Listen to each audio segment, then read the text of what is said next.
Hello there, guys. Glad to see you watching another video of mine. This is Hutch. Welcome back to the Pride. And today I have some good speculation. I mean, this is, by the way, your Leicester versus Chelsea preview, our final game of the season, of the Premier League season. It's about Eden Hazard. Now, of course, everybody's known that he's been holding off contract talk. He's been rejecting contract talks with Chelsea and not signing the contract with Chelsea. And he recently teased us on the Chelsea Award show about whether or not he signed the contract or not. But it's good news because my source, for what I'm hearing, it's a pretty reliable source. It was the same source that said that Courtois was going to Real Madrid when he actually did go to Real Madrid.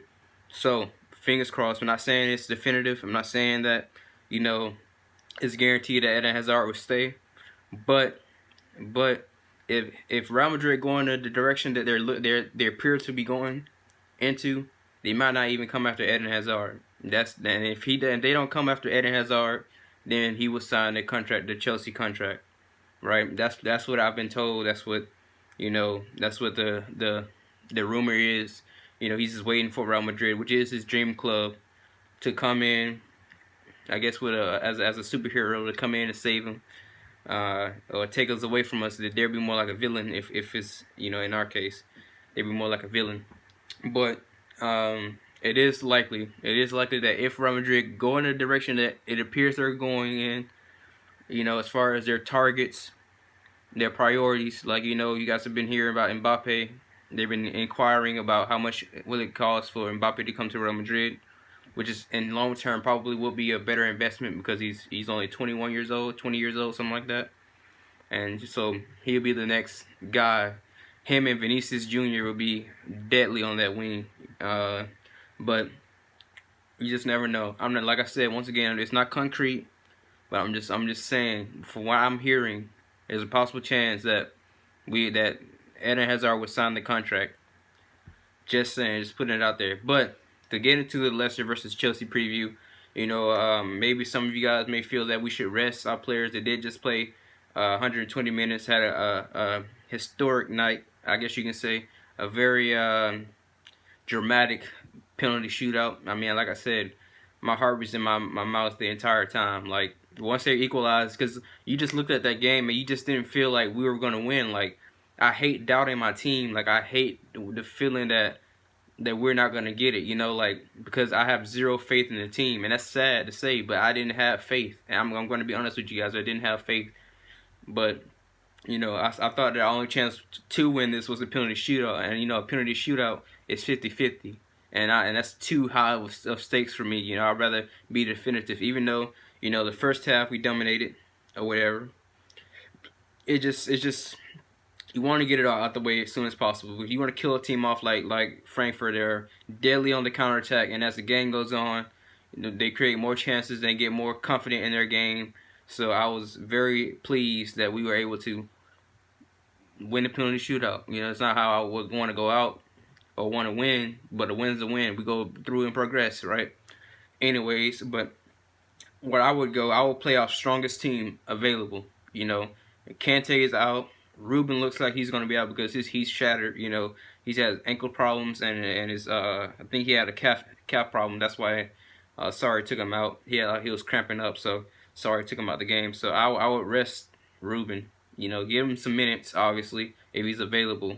But I wouldn't risk it. We definitely need him for the final. If we have any chance of beating Arsenal in the final, we need Ruben. Ruben has to play. And also, we have the European, not European too, but they come to the United States.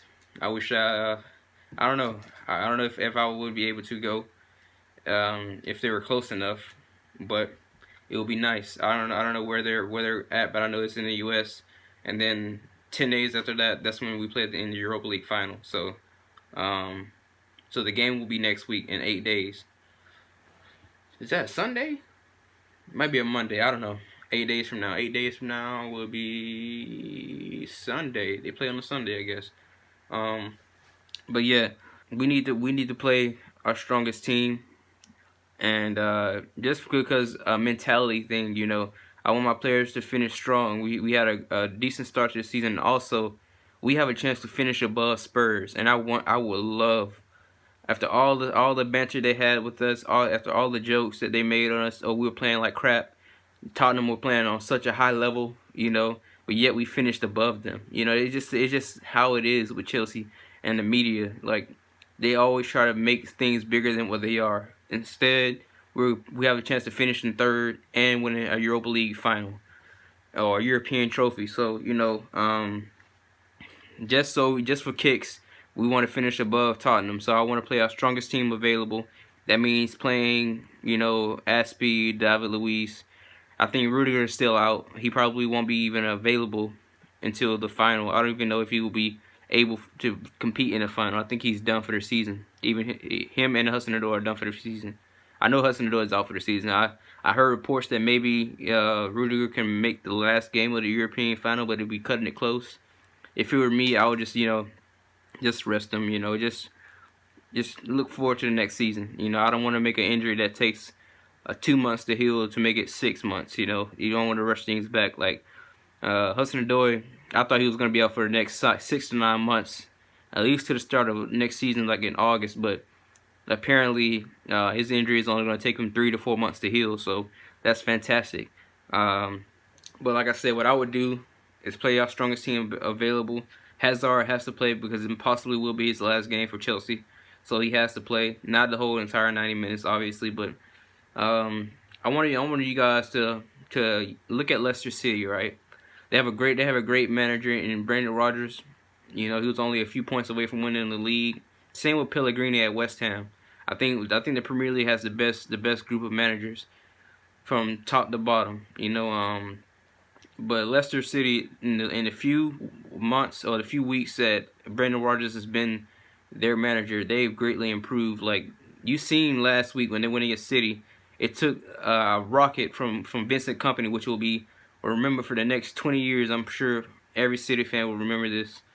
Other than their Aguero goal that won them the league, with Balotelli assisting Aguero.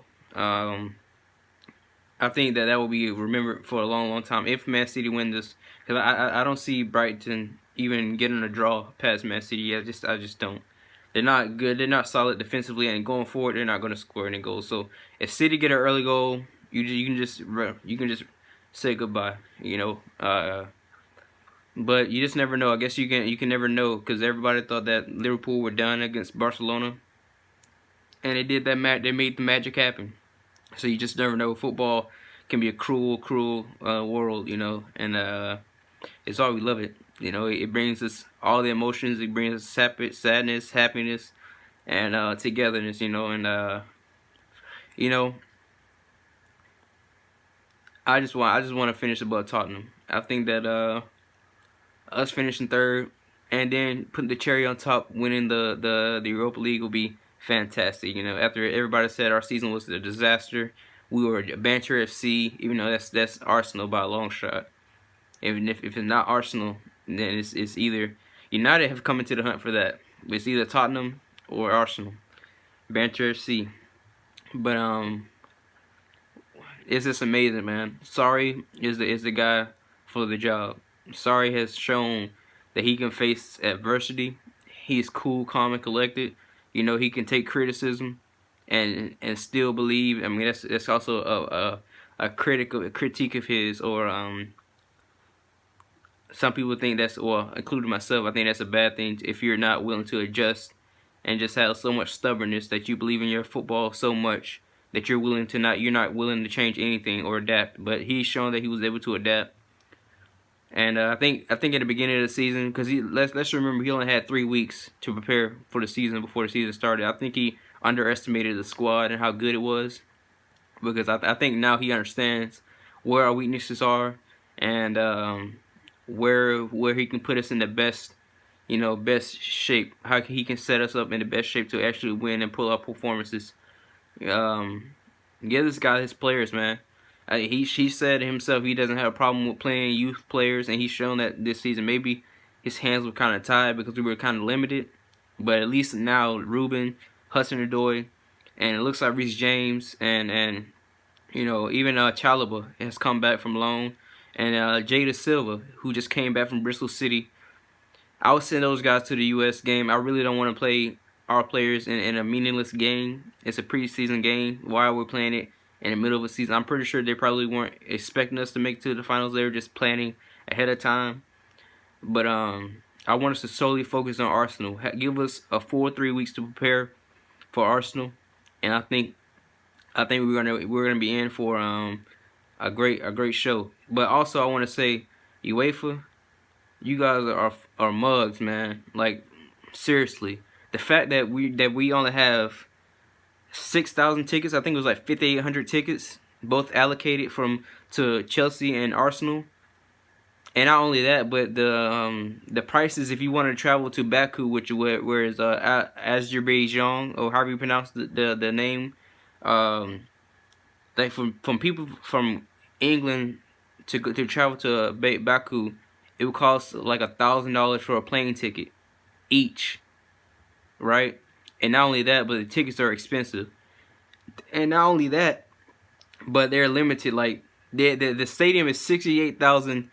Like, it can hold 68,000 people. Yet we have in total with both clubs, both Arsenal and Chelsea combined, 12,000 tickets allocated. That means there are 46,000 or 56,000 neutrals. I mean, it should not be like that. It should be 30K, and the rest are neutral. That's how it should be. But instead, you're not gonna have. I wouldn't recommend anybody to to boycott or anything. But if it were me, I wouldn't be going. That's ridiculous. Like, all the seats are gonna be filled with billionaires and millionaires that don't give a crap about the game or give a crap about the football. You can't settle. The environment is gonna be pitiful. Because nobody can afford to go. It's not like people can't. It's not like people don't want to go. They can't go. It's too expensive. I heard a story about somebody that lives in Australia that just recently moved from England to Australia. He would have to pay 3,000, whatever the currency is, but he'll have to pay equivalent to $3,000, right, just to travel to Baku, and then add that with the ticket fees and all that. And then another thing, if you were living in England or whatever, it would cost you. I mean, it would take 58 hours to travel by car. That's pretty much a week. You have to take a week off before you can actually, go to the game and attend the game. So I don't know why Baku was a decision to be a host to a final, when the majority of the countries, that either a team from Germany, France, England, Spain, or Portugal are gonna win the trophy. So why wouldn't you choose from any of those 5 countries when everybody's all together? Like, all those countries are pretty much neighbors. It doesn't make sense. But that's your Leicester versus Chelsea preview. I didn't think I was gonna do this because I just came back late. So yeah, I guess I got it up there. So hey, I'm still working out the live stream issue. I can't believe they did me like this. I don't understand what I did wrong. I haven't heard back from them. I haven't heard back from them at anything. They just told me to fill out this little paperwork thing with my address and all that stuff. I don't know. And I actually went through the process of retracting it, or to get it retracted, because it doesn't make sense. How's it copyright infringement when it's literally me talking over a face cam doing commentary on the game? It's not me showing the content on the game. But anyways, thanks for watching. Subscribe if you're new, like, share, and I'm out. Up the chills.